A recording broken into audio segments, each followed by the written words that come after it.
ان کا والد نیک تھا اور اللہ چاہتا تھا کہ جب وہ بڑے ہوں تو وہ خزانہ سلامت رہے ان کے والد کی نیکیوں کی وجہ سے۔ تو دیکھیے جب والدین نیک ہوتے ہیں تو ان کا جو نفع ہے وہ ان کی اولادوں کے تک اللہ پہنچا دیتے ہیں کسی نہ کسی ذریعے سے، کسی نہ کسی خضر علیہ الصلوۃ والسلام کی طرح۔ وہ بعض لوگ بھی ہو سکتے ہیں جو وسیلہ بن جاتے ہیں آپ کی اولاد کے لیے، ان کی نیکی کے لیے، ان کی بھلائی کے لیے۔ اب نیکی کا اثر جو ہے وہ نسلوں تک جاری رہتا ہے۔ والد نیک تھا تو نسلوں تک اللہ نے نفع پہنچا دیا۔ اب خضر علیہ السلام کو علم لدنی حاصل تھا، یعنی وہ علم جو براہ راست اللہ کی طرف سے ملتا ہے، جسے انسان عقل یا تعلیم سے نہیں بلکہ الہام اور الہی معرفت کے ذریعے سے حاصل کرتا ہے۔ اسی لیے صوفیہ کہتے ہیں کہ خضر علیہ السلام وہ دروازہ ہیں جہاں عقل ختم ہوتی ہے تو معرفت جو ہے وہ وہاں سے شروع ہو جاتی ہے۔ اب بہت سے لوگ جو ہے تو خضر علیہ السلام کے بارے میں یہ سوال کرتے ہیں کہ تو خضر زندہ ہیں یا نہیں ہیں۔ یہ سوال ہمیشہ سے لوگوں کے ذہن میں رہا ہے۔ علماء کے دو بڑے جو مکتبہ فکر ہیں، اکثر اولیاء صوفیہ کا عقیدہ ہے کہ خضر جو ہیں وہ ابھی تک زندہ ہیں۔ اللہ نے انہیں طویل عمر عطا فرمائی ہے تاکہ وہ زمین پر نیک لوگوں کی مدد کرتے رہیں۔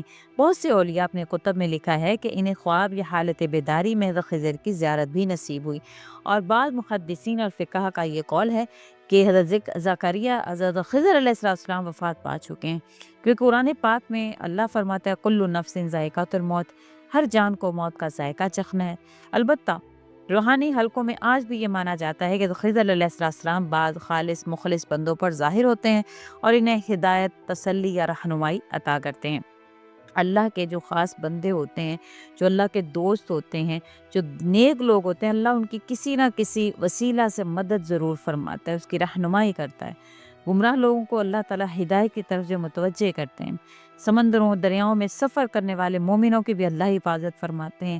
اب اللہ تعالیٰ حاجیوں کی حفاظت، کافروں کی حفاظت اللہ ہی کر رہے تھے، اور اللہ کسی نہ کسی ذریعہ سے حفاظت فرما دیتے ہیں۔ اب اگر ہم اس ذریعہ کو، اس وسیلہ کو خضر کا نام دے دیں، یعنی وہ جو کسی بھی پریشان حال کو سبز کر دے، خضر اسی کو کہا گیا۔ تو اب جو نماز خضری کے حوالے سے جو حضرت خضر علیہ السلام کی طرف جو نسبت کی گئی ہے، جو کہ ایک روحانی جو ہے وہ نسبت کی گئی ہے، تو اس کو بعض لوگ دعائے خضر یا وظیفہ خضر بھی پڑھتے ہیں۔ کچھ اولیاء جو اپنے مریدوں کو بھی اس کی تلقین کرتے تھے کہ اگر کوئی مشکل وقت پیش آئے تو حضرت خضر علیہ السلام کی جو عبادت، جو انہوں نے نماز ہے، اس کے ذریعے سے اللہ سے مدد مانگو تو اللہ سے ہزاروں حاجات بھی مانگو تو اللہ وہ دے دیتے ہیں۔ حضرت خضر علیہ السلام کے جو واقعات جو میں نے ذکر کیے، ان کی زندگی جو میں نے آپ کو جتنی بھی بتائی، اس سے ہمیں یہ سبق ملتا ہے کہ اللہ کے فیصلے کبھی کبھی بظاہر ہمیں سمجھ میں نہیں آتے، مگر ان میں ہمیشہ خیر چھپی ہوئی ہوتی ہے۔ صبر، یقین، اللہ پر بھروسہ انسان کو خضر علیہ السلام کے علم تک پہنچا سکتا ہے۔ حضرت خضر علیہ السلام کا حضرت موسیٰ سے ملنا اور یہ تمام تر جو چیزیں جو ان کے ساتھ پیش آئیں، وہ اسی طرف اشارہ کرتی ہیں کہ اللہ نے ان کو ایک علم لدنی دیا ہوا تھا، تو جب ان کا بتایا ہوا اگر کوئی وظیفہ کرے گا تو اس کی مشکلات، اس کی پریشانیاں بھی انشاءاللہ حل ہوں گی۔ کئی مفسرین جن میں امام رازی رحمۃ اللہ علیہ، امام طبرانی اور ابن کثیر شامل ہیں، فرماتے ہیں کہ خضر ذوالقرنین کے لشکر میں شامل تھے۔ جب حضرت ذوالقرنین علیہ السلام مشرق اور مغرب کا سفر کر رہے تھے تو خضر ان کے مشیر اور رہبر تھے۔ ایک مقام پر یہ بھی ذکر کیا گیا ہے کہ حضرت خضر علیہ السلام نے پانی یعنی کہ آب حیات پیا، اسی وجہ سے اللہ نے انہیں طویل زندگی عطا فرمائی ہے۔ یہ واقعہ تصوف کی کتابوں میں ملتا ہے، آب حیات والا۔ ذوالقرنین علیہ السلام نے آب حیات کی تلاش کرنے کا جب ارادہ کیا، سفر شروع کیا، تو آپ جو تھے ان کے مشیر تھے۔ یہ وہ پانی ہے جسے پینے والا قیامت تک زندہ رہتا ہے۔ حضرت خضر کو ان کے ساتھ بھیجا گیا تھا۔ اللہ کے حکم سے خضر ایک اندھیری وادی میں داخل ہوئے جہاں ایک چشمہ بہہ رہا تھا۔ انہوں نے وضو کے لیے ہاتھ دھوئے تو پانی کی بوندیں زمین پر گریں اور وہ سبز ہو گئیں۔ پھر جب انہوں نے وہ پانی پیا تو ان پر موت جو ہے وہ ان پر اللہ نے موت کو روک دیا۔ بعض روایات تصوف کی کتابوں میں ملتا ہے، اور بہت سے اولیاء اکرام، صوفیاء اکرام یہ مانتے ہیں خضر آج بھی زندہ ہیں اور دنیا میں گھومتے ہیں، اور بعض کا یہ بھی ہے کہ ان کی ملاقات بھی ہوئی ہے ان سے۔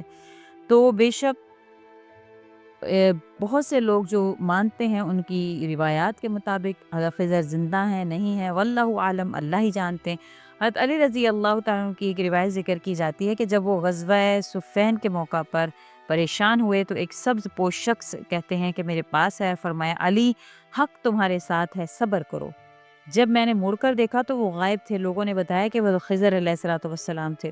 اسی طرح شیخ عبد القادر جیلانی رحمۃ اللہ علیہ کے حوالے سے ان کی کتاب ہے الفتح الربانی، اس میں فرمایا گیا ہے کہ جب بھی وہ کہتے کہ جب میں جوان تھا کہ ایک رات بغداد کے کنارے ایک سبز پوش بزرگ سے ملاقات ہوئی۔ انہوں نے فرمایا عبد القادر، اللہ کے راستے پر ثابت قدم رہو، تمہیں ولایت کاملہ عطا کی جائے گی۔ بعد میں خواب میں معلوم ہوا کہ وہ خضر علیہ الصلوۃ والسلام تھے۔ اس طرح بیشتر جو ولی اللہ ہیں ان کی جو مختلف کتب ہے ان میں ملتا ہے کہ انہوں نے حضرت خضر سے ملاقات کی۔